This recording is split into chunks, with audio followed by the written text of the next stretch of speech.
Hi, good morning. Andito uli kami ngayon sa aming garden kasi may friend ako na padating. Bale, lagi siyang nagte-text sa akin or nag-PPM sa akin sa FB ko dahil gusto daw niya na pumunta dito sa aming garden. So, hintayin lang natin siya at habang hinihintay ko siya ay medyo ipapakita ko sa inyo ang kabuuan ng aming garden.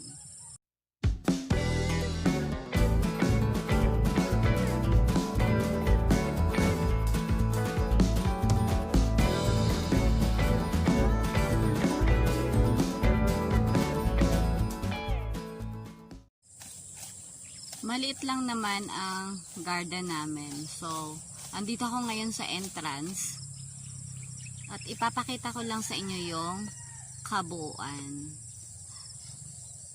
Pero next time ay mas hahabaan ko.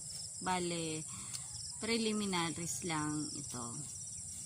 So, ito ang aming blue ternati. Dati naka-arko ito dito sa aming entrance, pero dahil sa bagyo bumigay yung kanyang pinakang balag, so hindi pa namin nalalagyan ulit.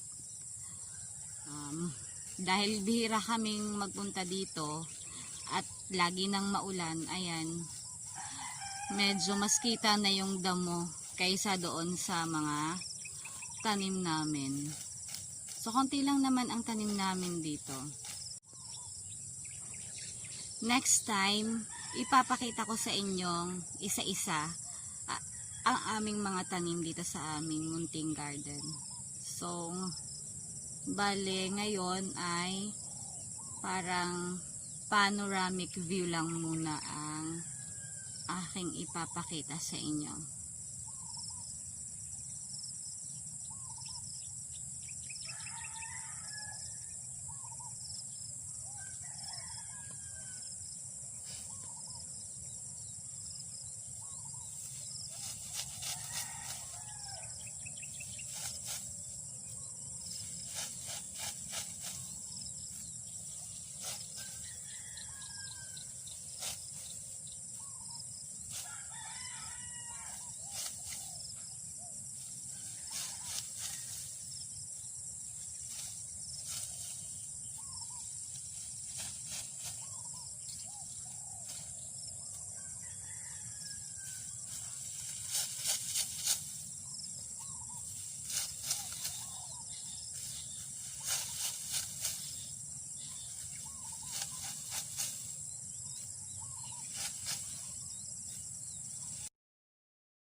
So, ito si Ate Marta.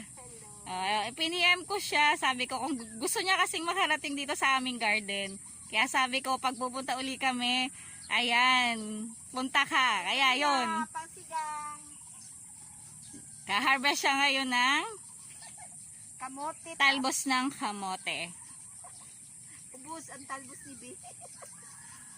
Mas maganda nga pag kinukuhaan kasi mas sumasanga, mas dumadami siya. Tama.